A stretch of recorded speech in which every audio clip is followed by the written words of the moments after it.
Hello, hello, hello. Welcome everyone. How's everyone going? Hope everyone's good. Got enough sleep? Definitely not at work. It's a Sunday. Hope everyone had their Sunday roast or their family time or anything, whatever you were doing. Hope you're enjoying yourselves. So, what are we expecting? Bring the fat cat to justice. Already bringing fat cat into this. See. Let's just pause this. So, what are we expecting today? We are having the third round of the finals. Sorry, I'm still getting a couple of messages here and there. I'm trying to make sure everything's alright with everyone. We're getting the finals of the final. You know, the triple final. And this is going to be a big one. Very big. We're going to have, we're going to have 3 of us streaming together, commentating.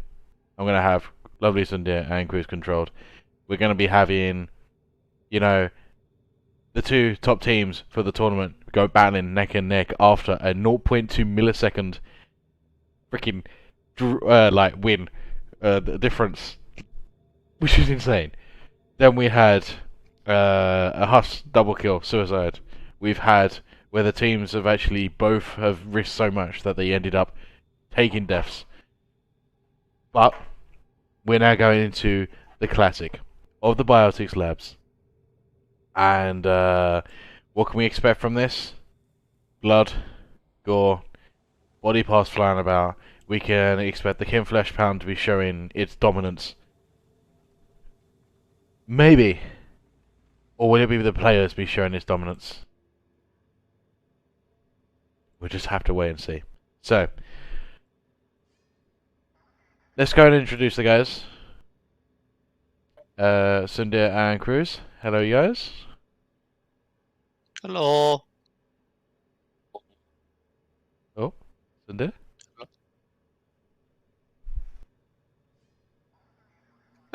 Hello. You there, Sundir? Alright. Oh, there we go. Okay, so this is very exciting. Like I said to the stream, this is the final of the finals. The triple final, to put it that way. Oh, you guys Final, excited? finals, final. The Grandception squared Ultra Deluxe time skip. 80% finals. That final. I mean, in terms of excitement, out of 10, where are we at? My innards are at a 10, but my sleepiness is at a 7. But I'm sure that will be solved very soon, FluX, through epic gameplay, which I have come to expect from both of these teams at this point. I'm very, very excited to witness what we'll be seeing today. Be ready. This is going to be going crazy. It seems like your mic seems to be playing up, Cinder. No, please. Move. Just get closer. Yell louder. Hype harder. Oh! Pull it in your throat. Pull it in your throat. Just eat it. Eat the bite. Alright, if it goes anymore, just let me know. Otherwise, I'll have to start, like, I don't know. If we start hearing you gagging, we know what's going on. Oh, no, please. Don't tell chat Twitch was what we're supposed to do right here. It gets weird in Discord. No comment. Okay, expectations. We are going through Fleshpound. We are going through Biotics Labs, the classic of the classic. What's our thoughts? Do we feel like it's going to be a neck and neck within less than a second difference again? Or are we going to be seeing deaths again? What do you think you guys are going to expect from this? Especially as this is the only moment now. There's no do-overs. There's no mistakes that they can allow through. What do you think? You want to go on that first? Yeah. First, I think it's going to be very wild, first of all, exciting. And this is a classic map, and tight corners, not too many good places to hold. But who knows? It was such an exciting match last time. I'm not sure how they're going to top it. But grand finals, anything can happen. I don't know. It's just going to be exciting. I feel like this is going to be a... I don't know if it's going to be that close. I feel that it's going to depend a lot on whether or not we end up seeing both teams actually making use of the same holdout location. Obviously, as you've mentioned, this map is definitely one of the older ones in the Killing Floor 2 lineup. And so I would expect people to really have this one down and kind of just be able to walk backwards through the whole thing without getting stuck anywhere. So in terms of positional or transitional errors, I don't expect to see anything of that nature from either of these two teams. I think it's going to really come down to who figured out which location is going to just help them the most with the spawns, and then which team will be able to execute it. And there's really no real way to tell until it happens. And if we see both teams in the same spot, then I think that we have a very high chance of seeing it come down to within 30 seconds. But if they're in two different locations, I'm just not going to be able to really make that kind of call. Yeah, I think it's like literally the first 4 waves, we're going to be able to see roughly what each team are going to do. The wave 1 is going to be the most important, but the wave 2 and 3 is where they're going to be risking it the most. I'm still expecting the first three the wave skips, but let's just see how it goes. Trader positioning is also an interesting one on this map too, based on where you put yourself. You could put yourself at one of the corners, you know, and you'll end up really far away from the majority of the traders on the map. That might not matter for you if you are interested in skipping the first 3 waves like you mentioned, but maybe we'll see the teams opt for more towards the center in exchange for a little bit less spawn or something else of that nature. It's just, it all depends on what they're thinking. There's no real way to know. But that is... So we are starting. That is actually something I have noticed with Biotics Labs. The actual traders are so spread that it actually can make a huge difference. Now we are seeing a room that I was not actually expecting. Seeing weapons already being traded sub 30 seconds as well. So this is where they've decided. Yeah, that weapon This is swapping all is about just... perfection, perfection, and perfection. These guys are going to be have to be on point, save every second they can, because as you guys said before, this map is one of those maps that has just been ran to death. So if you actually look at the actual ammo consumption, or well, at least the total ammo that each of the members have, they're already at least 3/4, and Medic being right at the top there, almost full already. Clearly this weapon swapping has given them a massive boost. For sure. I wonder if they're actually going to stay in this room. I'm wondering if it was due to the spawn position that they opted for this one as a transition to somewhere else. It definitely has a lot of good lines of sight. You know, we have a couple stairwells again, which, as we had mentioned on the previous event, makes things a little bit difficult if you're a precision perk, but they're not too terrible. Got good corners, good lines, good escape routes as well. It's not as enclosed as the previous spot. It's a very weird one, because I'm actually looking around for the spawns, and I'm thinking, okay, they got a bit of distance, they've got, you know, it can really slow them down. Like, if we look into the room ahead of the, I believe that's the gunslinger, they're all coming out in the room ahead of them. Like, they're actually spawning 2 or 3 rooms away, which really can make an impact on time, as we definitely have seen. But the spawns in the other parts, round the corner underneath, they are taking the time on this first wave. Or last 2. Okay, there we go. They are going for a skip, 53 seconds, straight away. I'm not convinced with these spawns, but at the same time, this is also going to be very risky the later we go into the game. The 3, well, actually, technically, this is a 4 lane. 3.5. I think it's more convincing, but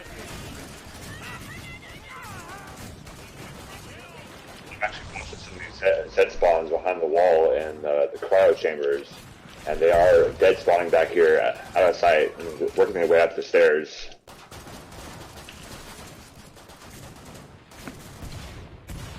I'll be honest. Oh, okay, right. I'm seeing downstairs where the spawns are occurring. Okay, so the one thing they're definitely going to get is they're going to get the heads up of where the large Z's are going to be, so they can preempt it. It's not going to be in their face like the last 2 maps they have done.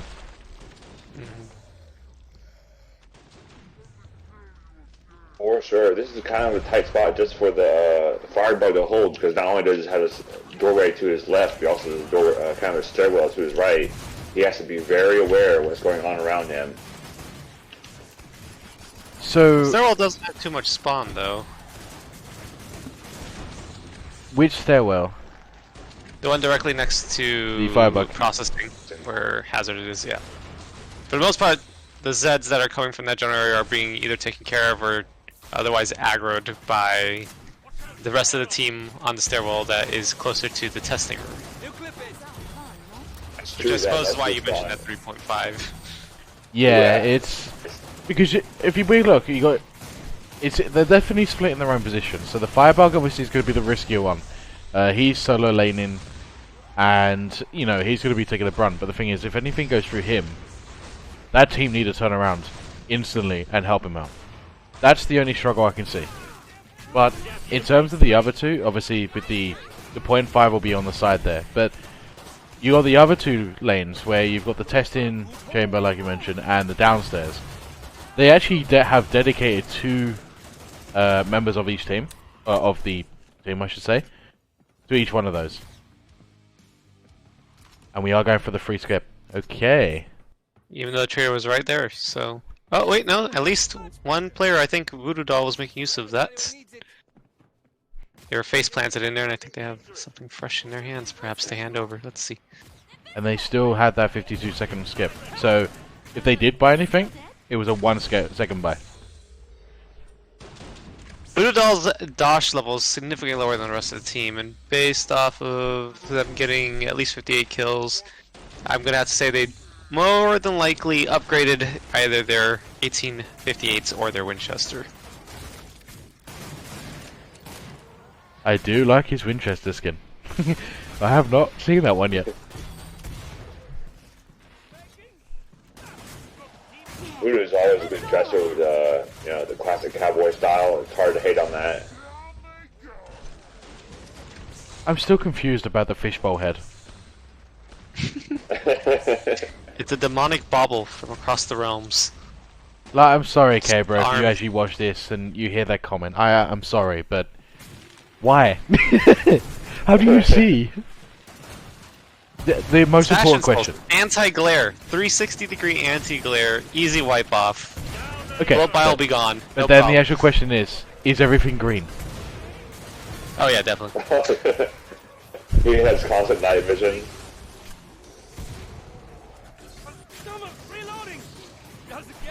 We had a little door closed there. Very impressive. Oh yeah, And it was he got hit by tactical, some, I'm sure. It's very underrated, that. Very door closed. So what most people don't realize, shutting the actual door triggers the spawns behind it. Even though you can see through the glass, the actual doors actually block vision, technically. So the actual spawns do trigger. Oh, we do get a swing in the back. One went down to half health. And the commando.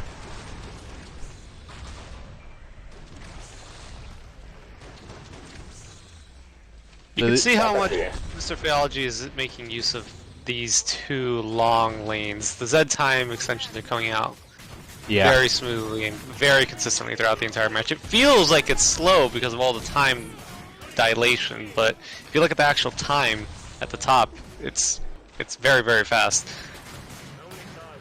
I think this is where they're going. This is what my feeling is about this. They're just trying to maximize those Z times in exchange for the potentially slightly slower rate of spawning. And that's also a really good position in terms of the trader pods. There's 2, 3 of them right next to them. If you have to go further downstairs, if you absolutely need to do it, you can just drop down the elevator shaft without too much hassle. It's a good spot.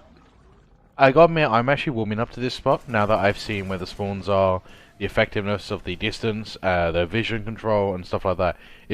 I'm warming up to it. It's not the best. I think there's still 1 or 2 more spots that actually do better than this, but are also riskier because of the, you know, how closed in they are. Yeah. But at the same time, they're traders. They're really on point. They've all been close. We've got the 30 AA-12 seconds straight saved. away. Even with all their purchases out of the way. Yep. I've got this one spare. Yes, Dominica's rocking the I couldn't 4-1, use trader, which by is the way, what so he's this hazardous monkey. That's disconcerting. I've seen this before.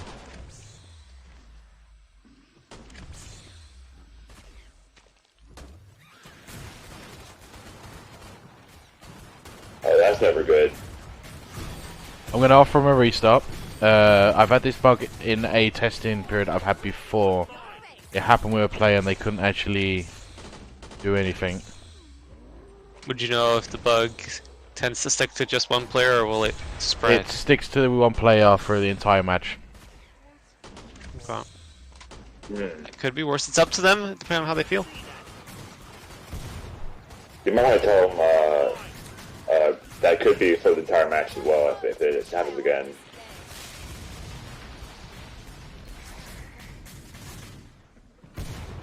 Oh wow. They really don't could be a big thing for them, and it could be basically also losing a player or leaving a player as a tier 1.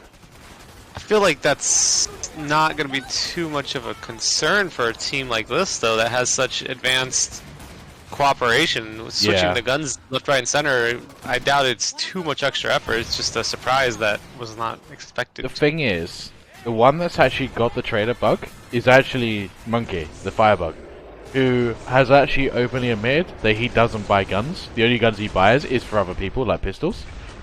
So it won't actually make an impact in general for their team. Unless there's something that goes critically wrong.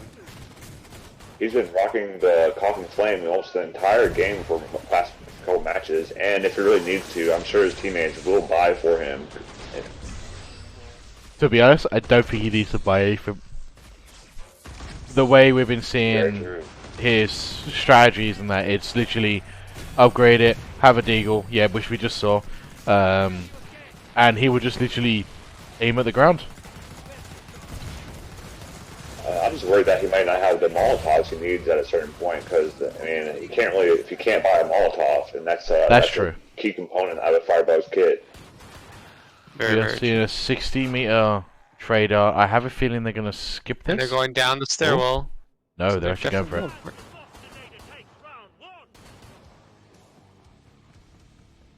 Okay, they're not skipping. 100%. As if just looking around, Yeah, it's looking like he's waiting not for being whatever able may to happen buy. to happen. Trader skip. Spare weapons being picked up and dropped off. Anyone need a bit of cash? Newsflash, I'm not loving the underground. Losing time.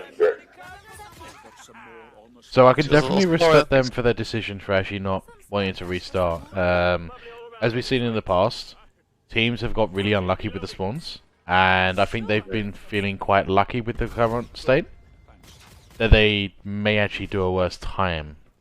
So in a way, they might actually be doing the better choice for this as well. 23 seconds, though. Yeah, this is the grand finals where any left out of time, it could be the game. Let's see how they manage it. They're definitely been pushing the bar at every point, and I don't think this is be too big a problem because only the Firebug, and like we said before, he's been just rocking the Coffin Flame in almost in all his matches. But that trader right there was a little bit slower than I think they would have really liked it to be. I wonder what the logic behind that was too, because as you mentioned, it was quite slow. But from what I was seeing, Hazard switched out a gun with, I think, let's see here, where are the names? Vaughn, and just was gone already. So someone else seemed to have had the delay, and I don't know if that was maybe due to them trying to change up their weapon loadout, due to and that needing a little bit more crowd control. So it was actually K-Bro that was on the trader. Yeah, I think he was tossing, Hazard's monkey was tossing. Yeah, no, Hazard's tossed his gun to Vaughn, there. and then they both were just walking off, but then they had to go back in, and then I was expecting, if anything, Looks to great. slow them down with Hazard's weapons. Oh, Husk getting a nice shot in there. He actually did Everyone get 3 is members. crispy. The chef is just, you know, burning everything else in repayment. My fellows, I burn all yours. They don't Oh, I sound think pleased. that's it's a quarter. Nothing. And the second one. And a third one. He dead. Absolutely demolished. I do apologise if I'm not able to get all the view perfectly on this one, but with the triple lane, this is very hard to try and get all the action shown.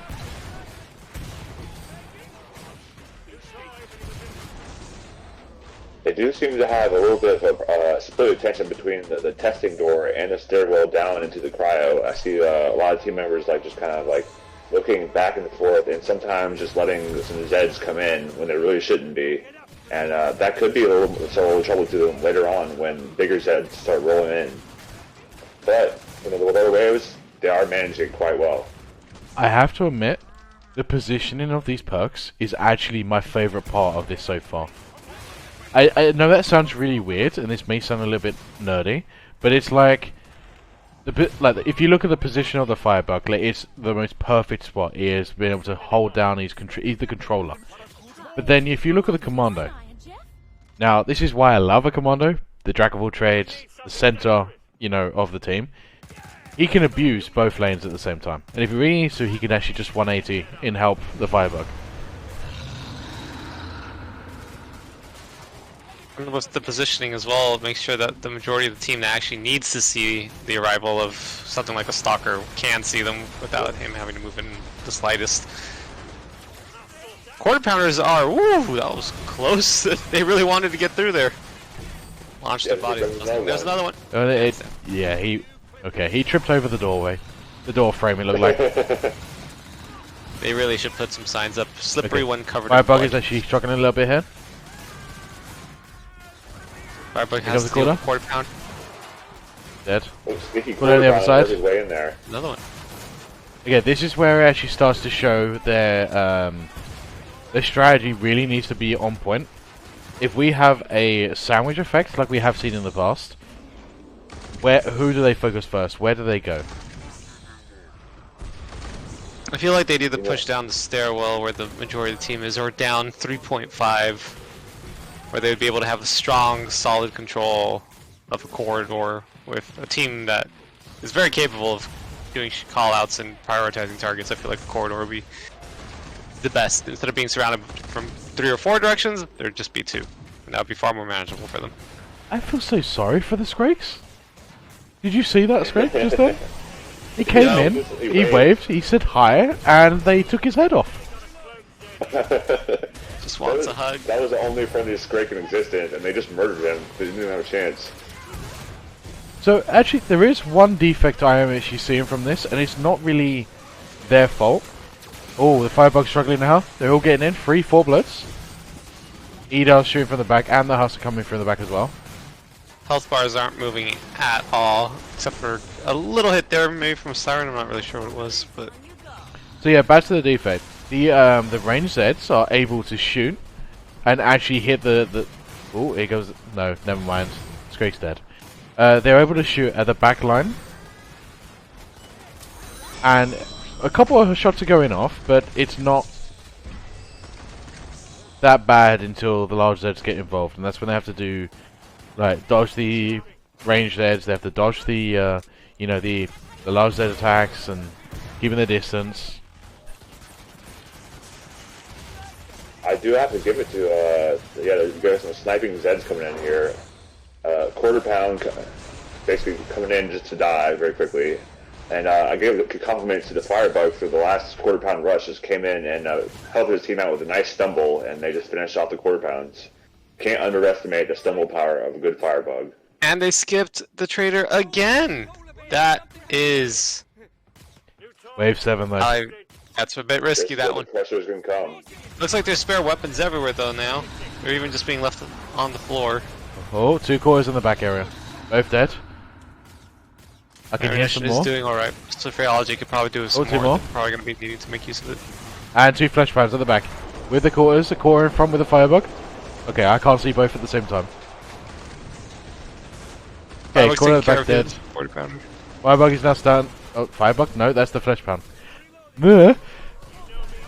Okay, so Firebug is actually doing something we haven't seen so far. They're actually welding the doors ever so slightly, just to stop one lane from interfering. We are still another Firebug. Fleshpound. Oh my god. Little Fleshpound down the stairwell. It tried to run away. It tried to run away and it couldn't. Scraking core coming in. Like, most of the Pounds are taking one route there, and that's just not working out for them. The Pounds should have made a strategy before they came up there.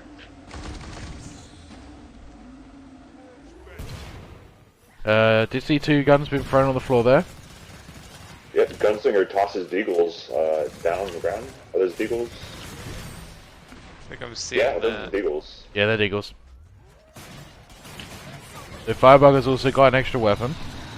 On the doorway, we also see a AR-15 outside the doorway on the testing room.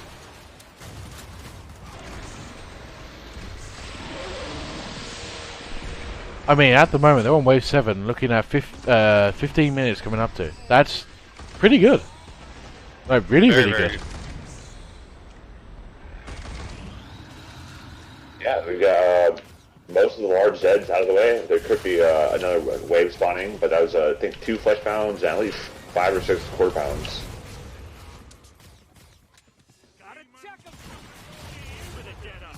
It does seem like the distance spawns are actually really an advantage in this position.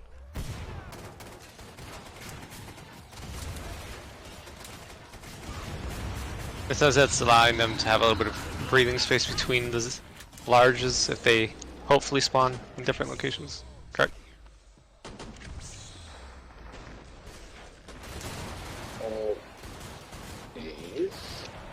Oh, Sorry, just so put it from the stairs. Fleshpound from the stairs. Full Fleshpound. Oh, second one. Trying, Second it's one stumbling, and it's got a hidden. Out comes an first ice down. grenade. First one I've seen, I think, this entire match. At least on my vision. Great teamwork as they let him hit him and de-rage, and then they freeze him so they can actually make use of their freeze. These quarter pounds are just not going to last while Z time is active.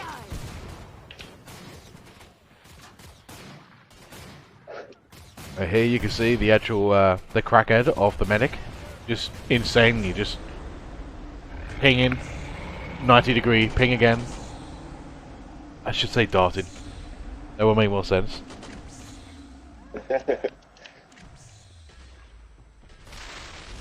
Do hear a caller coming from the stairs. Full Fleshpound coming into the firebug area, rushing in mid. Oh, stumble. Oh, yep, there. 2 failed freezes, and he's down. That's a lot of grenades to make use of, but it is the end of the wave, so it's Another not too Fleshpound? problematic. However, it's another Fleshpound. Oh, wow. Doesn't matter. Didn't matter. That was just... He didn't even get a chance to say hi. Or hug me. Running for the trigger. He just started smashing the ground, and they're like, "Don't destroy the property," and then just had to kick him out. Examination room is a pretty good room to have for your final trader as well. There's a lot of opportunity for the boss to spawn in without it being too distant from you at all. I wonder if they'll try to move to force the spawn into a more specific room. It looks like they might be trying to do that. No, I honestly thought they would have stayed there because that would have actually been the better option, usually. And just swarmed back where they were originally. They'll be meeting up very, very soon. Now the question is, will they be going towards the boss? Or will they stay downstairs? Now here's the thing. In this map, there's a lot of tight corridors. There's a lot of little places where they can get caught on. And at the Freeze moment, goes out. it means nothing. They are obliterating his health. Look at that. Rail cancel after rail cancel.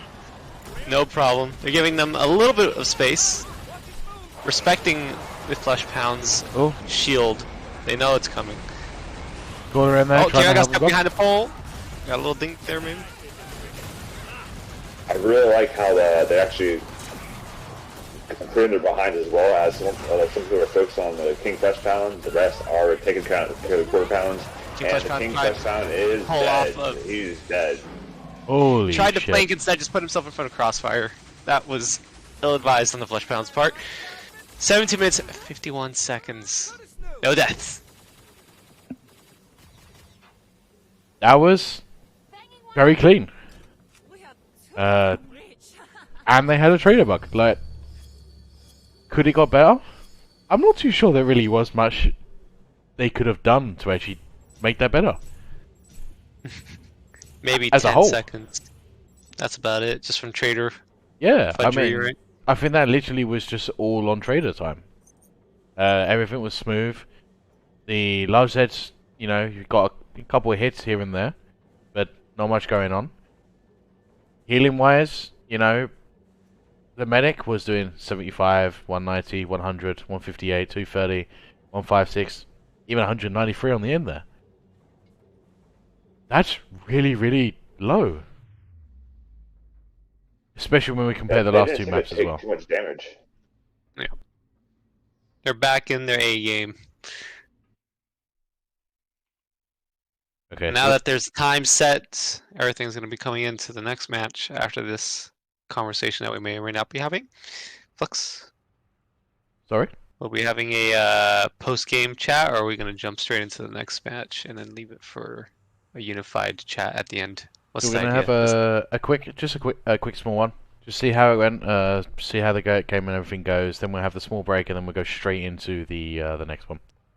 And Okay. then we'll have another small post up, and then we actually, and I've got it confirmed, we're gonna have both of the actual captains join us at the end. So both Tamari and Monkey will be joining us at the end. And then we'll have a couple of questions on them, actually more based on them and the tournament, more than the actual experience of the matches. So if anyone has any questions, note them down, tag me into the actual thing so I can always scroll up to it. It's always nice to get some like little details from the captains, especially from a captain's perspective, because they are usually the main shot caller and everything. So they see and call for things different from the others. Definitely. Let me see who will be joining us. So yeah, chat, are you excited? We have a time to beat now in front of us. It's a little bit different for the other team. They're going to have to contend with the stress of knowing. Instead of just do your best, it's do your best, but also do better potentially. What will happen? Is it going to be like last night? Is it going to be super close? Will they blow Sad Swats' time out of the water? Will they be in the same position? There's so many things that I'm looking forward to finding out. It's just too many questions. Way too many questions. But this is what happened yesterday. Nerves got into them, and it seems like this one was super clean. No nerves, nothing. They were on point. Okay, so Sure. I will be bringing over Van and Monkey over. Hello, Van. Hello, Monkey. How are you guys doing? Hello, hello. Doing I'm alright. doing well. Interesting game. So, now that was probably, I would say, one of your cleanest matches. That felt slower than what it was, but you had a very respectable time. You had a very respectable strategy. It was just so clean. I was actually looking for moments of what we could find. That, like, honestly, how did it go? Like, from your perspective. I think minus the... We had some pretty epic bugs, and we'll talk about that in a bit, I'm sure. But, For sure. I think we had extremely good communication. Everyone was, like, exactly where they needed to be, under control, super calm, swapping weapons exactly when we needed to. And considering the pretty hefty restraints we had that match because of not being able to trade, everyone was contributing exactly what they needed to and above beyond what we'd expect. So I'm really proud of this last match. With that being said, Cruz, you mentioned about the weapon swaps. Did you want to go further into that? I mean, there's not much to say. It came out being about what I expected when you first mentioned Hazardous that you were unable to make purchases. I figured that ultimately it wouldn't really impact your time more than a couple seconds, because having seen how consistent and coordinated your team has been throughout this entire tournament when it comes to adjusting for each other, one person not being able to purchase anything was just a slight adjustment to the whole tactic. I mean, obviously, you'd have to make accounts for potentially weapon choices and spares that people can carry things, but I didn't see it being too impactful overall when it came to being able to correct for it. And based off your decision to not reset the match after it was offered to you, I feel that that was probably what was going through your mind as well. Is that correct? There's actually a number of things we were thinking. I think first of all, we were pretty satisfied with how like the flow of the match was going first. But before we actually started this game, we had some like unforeseen busyness for people, and so it was like our one-shot play. Okay. I think that more than anything, we were just being respectful of our players' time. That is a critical feature. Flux is also mentioning the flow of the game as well, so that obviously you're saying that the most important thing was the time of each player, but you're saying that it was also the consistency of the match and the way that the game conductor was treating you on this evening. Is that correct? Yeah, I mean the spawns were good. We were playing well. We were like freshly practiced. And I think I mean, it was really scary. So when I noticed I couldn't buy, because I was just sitting there waiting for the trader to open, and then I click E right on the trader, nothing happens, and I'm like, yeah, maybe I didn't do it. And so I pressed a lot. And in that moment, I realized, like, I have the most complex buy of anyone on the team. You know, I might just have a Culkin burn, but I have weapons for, like, a bunch of different players, and we need to swap them. And so I had to, like, in moments, I had to tell someone. And thankfully, Vaughn bought for me, and I fed him money. And I think Vaughn is probably the most knowledgeable at everyone's buys. Besides, you know, I think I'm pretty good on it, too. I wrote them all. But even then, we came out of our first buy. I think I had 1/6 the ammo of my Culkin burn I would normally have. I had one magazine, and that was it. And then we didn't even have a spare. We didn't have a spare. We normally have a spare Culk by that time, and when we didn't, so There's also we had the to burn one of our grenade. ammos, our supplies, so that I could actually keep using ammo. I think Lovely Cinder was the one who mentioned the impact of not being able to use the trader might also negatively impact your capacity to purchase Molotovs and make use of them. Do you feel that that had any impact on your overall gameplay? Yeah, people underestimate just how absolutely massive Molotovs are, especially for like a game like this where it's like, it's not modded, so it's not like large Z heavy. There's a lot of bloats, a lot of mediums, a lot of riders. Molotovs are like better than guns for Firebug, and yeah, no Molotovs the whole game, no armor the whole game. I had to rely on someone else to buy me a weapon. Very, I'm glad it went as well as it did because it could have been catastrophic. So there are actually just some a- things- Oh, go on. One real quick follow-up question: were you able to interact with your support in terms of obtaining ammo, or was it Yeah, thankfully Just- I could use doors, grab ammo. It's no problem. exclusively a trader issue? Okay, thank you very much for that. So there's some few bits I actually did mention during the match, and I think the first one was actually wonder how your nerves were going to be. Now, with how your guys were positioned, how you guys were, you were on point with your strategy. Like, okay, you're doing this, you're doing this. You clearly could see that in your positioning, the way the people were aiming. As soon as the spawn happened, it literally didn't even wave and it died. Horse Greg's is all I can say. How was your nerves as a team? Because in the previous two matches, we could see that your nerves were a little bit there. And as for the final match, everyone I think probably could agree with this. That's where your nerves are going to be the most tested. And it seems like that was actually the lowest of the... you guys are just over controlled of your nerves in this one. Yeah. Can I answer this one? You go for it. Yeah, this match was probably the most focused our team has ever been all tournament.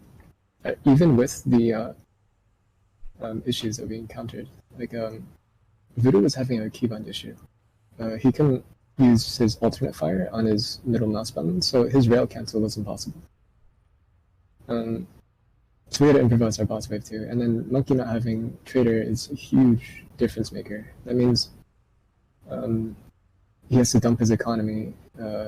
He's missing a lot of his kit, and someone else has to buy weapons for him. Like, luckily, I reacted quickly enough when he asked for it.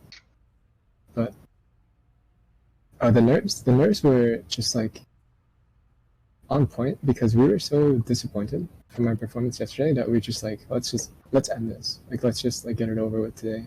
Everyone's on point. I like that. We even had to, on top of just making purchase adjustments for who's buying, we took a wave 3 trader and then a wave 4 trader back to back because we were missing weapons because I couldn't buy stuff. So we even had to like on the fly adjust what traders we're going to and then what we're not doing later. And I'm just really glad it went so well compared to our game yesterday. And would you say that the use of earlier traders to purchase earlier than you might have, which were, luckily for your teams, really, really close to your hold position, a part of what led to you skipping, I think you skipped Boss Waves Trader, right? No, we went to boss. No, it's wave 6 into 7. Yeah, that's the one. Yeah, that's the one. Did that have an influence there, or were you planning to make use of 6 of 7 and then skip boss wave, or did anything along that later portion of the match switch? I guess is what I'm asking, or was the situation that came up limited in its impact to more of the first half of the match? I think we knew this at this point. We've had so much time to like really narrow down our strategy that I think we all knew exactly what we wanted. As soon as we want to buy from no more than 2 traders the whole game. And so we took our Wave 3-4 trader and our 4-5 trader, which at that point we have every weapon we want, every upgrade we want. And if there's a close one, like, why not do it? But no, I think ultimately it was well within our factors that we keep in mind all the time, and I think it went really well. Okay. So there actually was something I did actually mention in the thing, and I actually openly admitted to being a nerd towards this actual comment, was that your perk positioning. I am extremely impressed with how you guys did it. Your medic was kind of like a standard position, but the 2 main ones I was most impressed with, well, let's go with 3. You know what? The firebug, so your positioning, that was spot on. Like, honestly, I don't think there was any other place you could have actually abused your perk more than that. Especially with the doorway trick, which, by the way, well played, because I've only seen your team and my team actually use the doors so far. So that definitely gets more props to that. The second perk was actually the commando. Your commando was dual laning. Now, I don't know if you guys actually personally planned that, or was it just that person going, yep, I'm going there. That, honestly, was probably the best part of the whole positioning. Like, it really shows what a commando's powers can do. Yeah. That commando position was a copy paste of our monster ball lane, basically an L. He was taken from both lanes at once. That one was just a little bit more visible. I think, yeah, that even goes beyond that as a little bit as well. Yeah. It's just that... We had, you go first and I'll go. No, go. Alright, I was gonna say, Commando was taking from both lanes, and then because I'm just having a Calk and Burn, before wave 4, I don't have another weapon. So K-Man, who's our gunslinger, I was calling him for all long-range shots, all Eater shots, all Husk shots.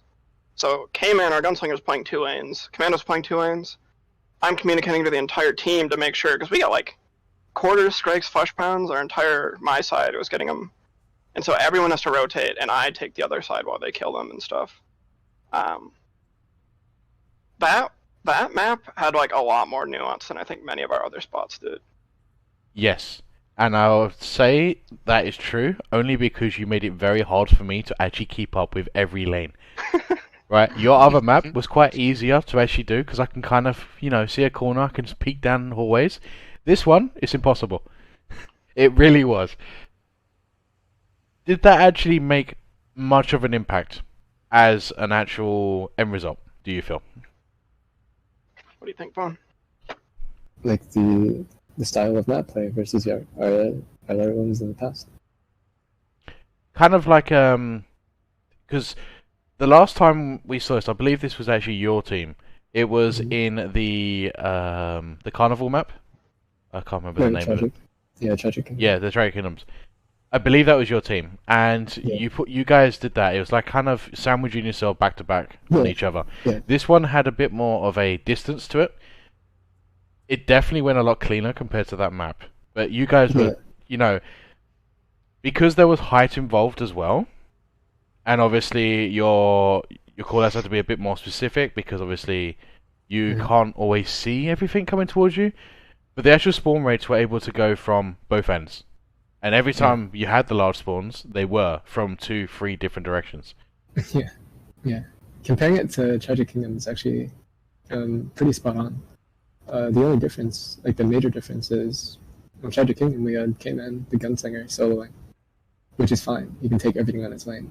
On this time we had Firebug soloing, so you had to call everyone for everything. He can't handle mediums or larges. So K-Man was constantly 180ing for an ER, 180ing for a Husk, 180ing for like QPs. It does change a little bit as soon as I get a Deagle.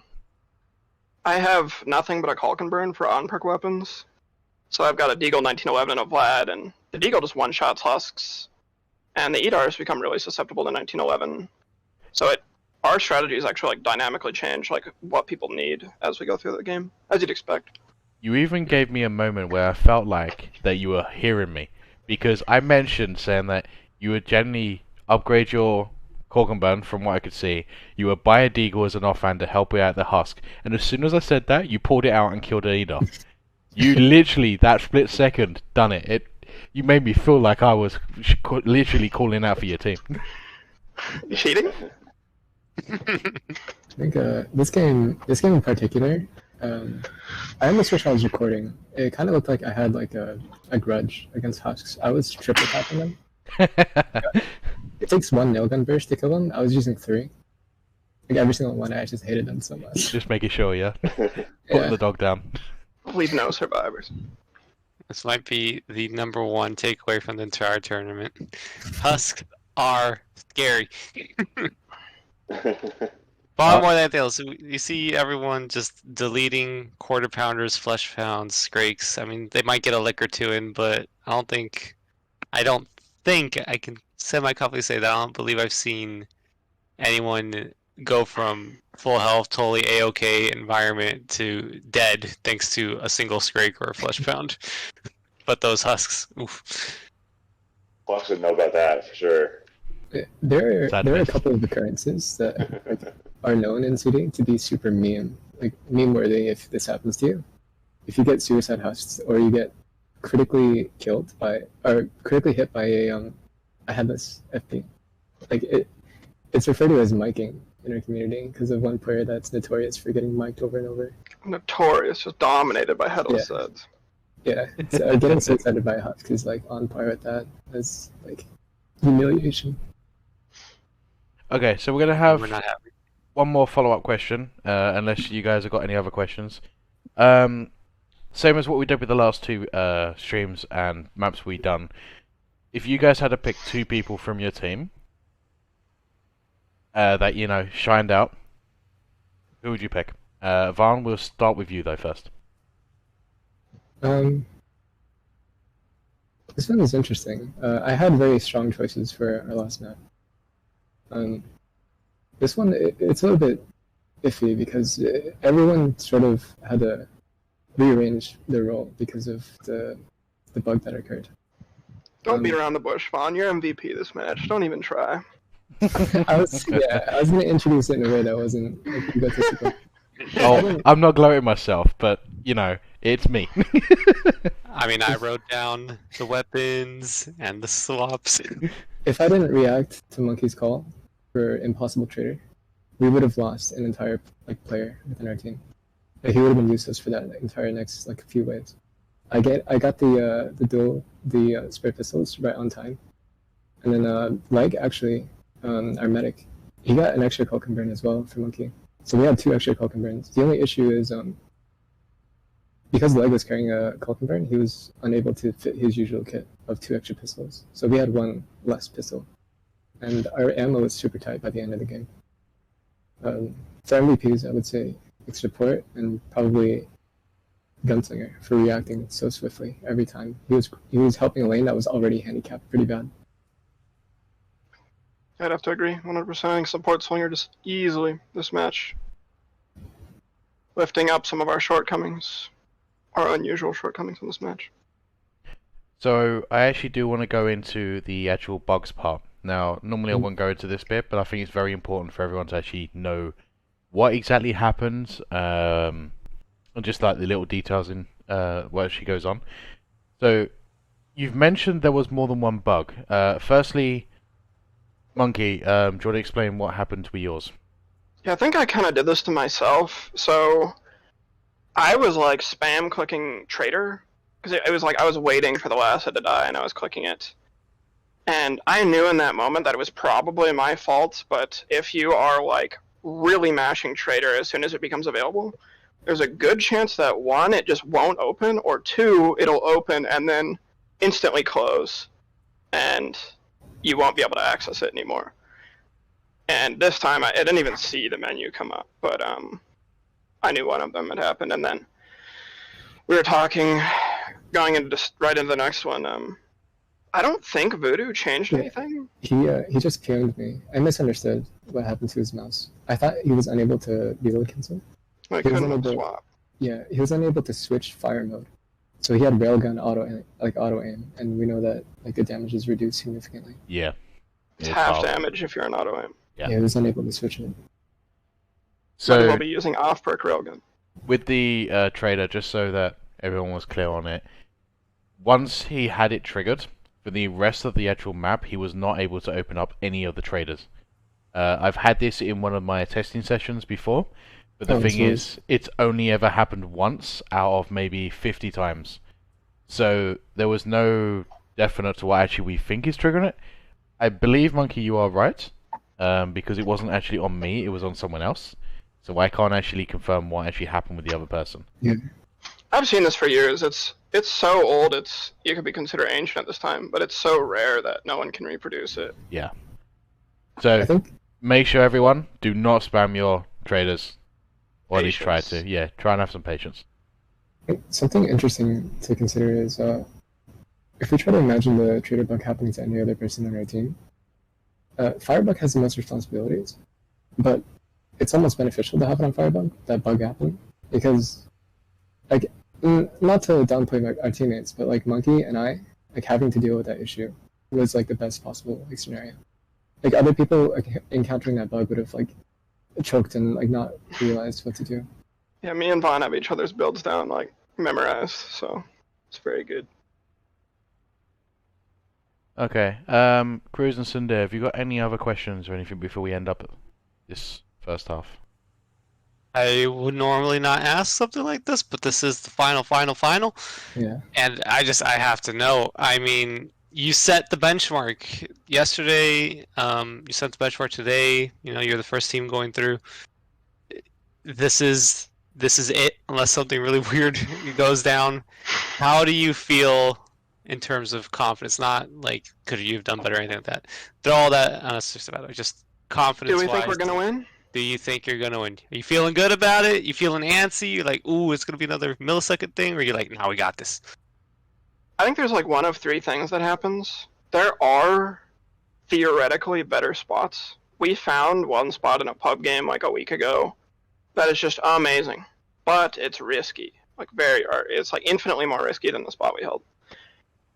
And you could hold somewhere else, but I think the Jedis hold somewhere else and dominate us, or we win. I think we got this one. And Our do you run was think so good. do you think you'll be on the same spot as you were on yesterday's match, where both teams ended up holding the same location, or do you think you're gonna see something different? You know, I really don't know. I think the place we went was very obvious, but I don't know. I'm really excited to be surprised. All right, I love see a to hear better the spot. confidence. I love to hear the confidence. Vaughn, do you have anything on that? It's possible they have the same spot, but there's so many other spots on the map. You never know. And there's also the question of like, do they watch a stream and decide like ours is better, and, like do a last second like adaptation, which I don't think would be to their benefit. That spot is very difficult to like synergize.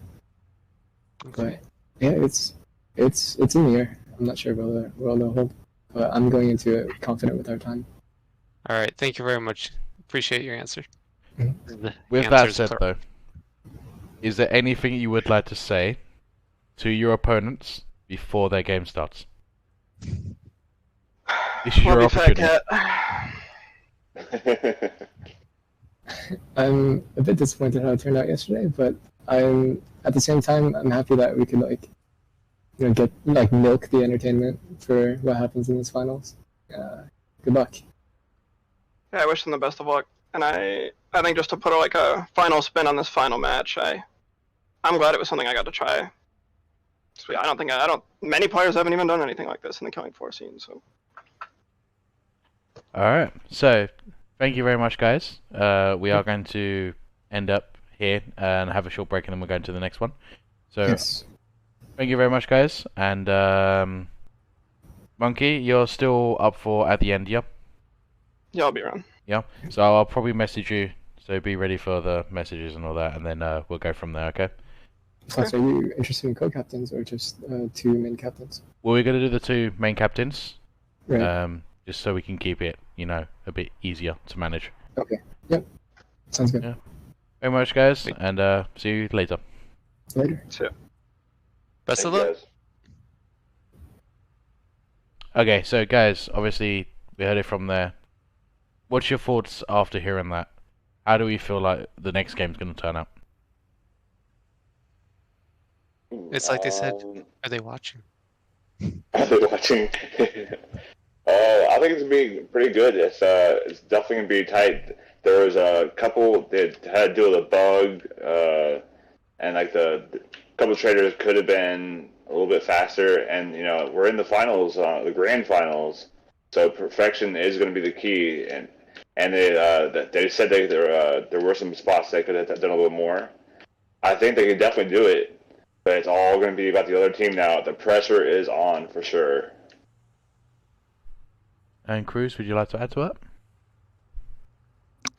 I think that, like I mentioned, you know, the bar has been set. I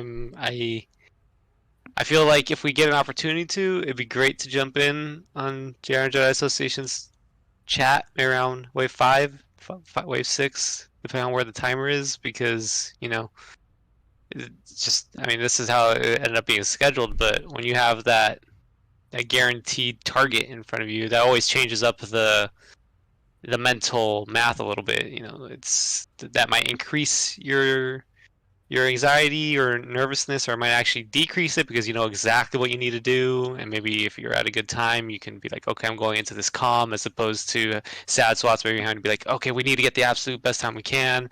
So, you know, there's positives and negatives for each team depending on whether or not they go first. And I'm wondering if maybe we'll be able to either hear about it or just talk about it afterwards when it comes to the captain duo chat. But at the end of the day, I'm just gonna keep my eyes out for Husks. I think that's the long and short of it for me. I'm still dodging from Husk as it is since that day. So, I know I didn't actually go into their voice this one. It actually kind of was on purpose. Just FYI for everyone. As a final match, I don't really want to add any extra into them. So I think I will do the same for this match to keep it fair between the two teams. But we will be obviously trying to see if we can get the questions so we can actually ask them in the post-game, just figure out what actually was going on, because especially with these teams, they're very open with how their comms are. We've seen that the last team wasn't actually that nervous, whereas the next one, I think, with the pressure on them, as you said, Cruz, I think the nerves are going to be hitting them quite a bit. So that'll be very interesting to see how their gameplay goes. I will be For a those bit... of you interested, we do have Hazardous Monkeys visuals. I believe he was streaming again, so if you do want to hear something that we didn't, I think you have the opportunity on their Twitch channel. And for anybody who yes. hasn't watched the last match, definitely go ahead and watch it when you get a chance. After that was just wild. So chat or anybody new here, please check that out. That was a fantastic match. So I think we're gonna go through the tactics a little bit for that strategy before we actually do this. I am gonna actually turn off the stream afterwards, so I can actually get the VOD for later. Because I will be uploading all of this onto the channel. I still haven't done it, but I have got everything downloaded. And I was stupid enough to actually not put the name of both teams in this one. So I will have that. It will be a couple minutes, and I'll put it straight onto live, and then we'll go straight back into the next one. But I just kind of want to break down this match a little bit. So they've slowed down. They had a more controlled thing. They had less of the... they say it had a lot of nerves on them, but it felt like it was more controlled. They definitely mentioned that there is actually other spots they could have used to actually speed that up. They did unfortunately have the two bugs. I don't think it would have affected the actual gameplay other than the alt fire, but we don't know the actual cause of that yet. That could have been a mouse issue. So I think for what they've done, they've definitely done really good. But yeah, definitely, like, it's hands down, that's fine. But I still think there might be moments where they might have been able to actually improve, and I think the location where she probably would have been the number one thing. I think if they had as much training on this one compared to the other maps, I think they might have tried it another location. But they went for the safer option, and to be honest, well played That for ended that. up being an excellent choice due Yeah. to the unforeseen circumstances. They might have made a better time in another location, but if they were dropped down to 6 of their ammo on one of their lanes, it could have ended with team wipes or just deaths all over. So I think they're probably very happy overall, based off of their conversation that we just had. Oh yeah. I think they're very happy with what they've accomplished with what they were given in that event. And once again, like you mentioned, props to them for having decided to just carry through with it. They obviously mentioned the reasoning behind that for anyone who's just tuning in. It was a little bit of a mix of being happy with the current flow of the game, being able to adjust for it, but most importantly, from what I understood, wanting to respect the time constraints that their team members had due to the relative lateness of this match. So Yeah, just definitely props to respect for them that. having committed. Massive respect. Okay, so what we're going to do is we're actually going to end the stream here. Like I said, it'll be a couple of minutes. Downtime, I'm going to change the name and get everything set back up and everything. So do not go anywhere, because this now is not just the triple final, but it's the quad final. The final of the final of the final. That's 5. You know what I'm saying. It's the final of the final in the finals. Of the Killing 2 final tournament. Team Nah, that's Survival too final. much. That's too much. Quintessentially final. There you have it. Okay, Play so us off, Scotty! thanks everyone, guys, and we shall see you in a minute.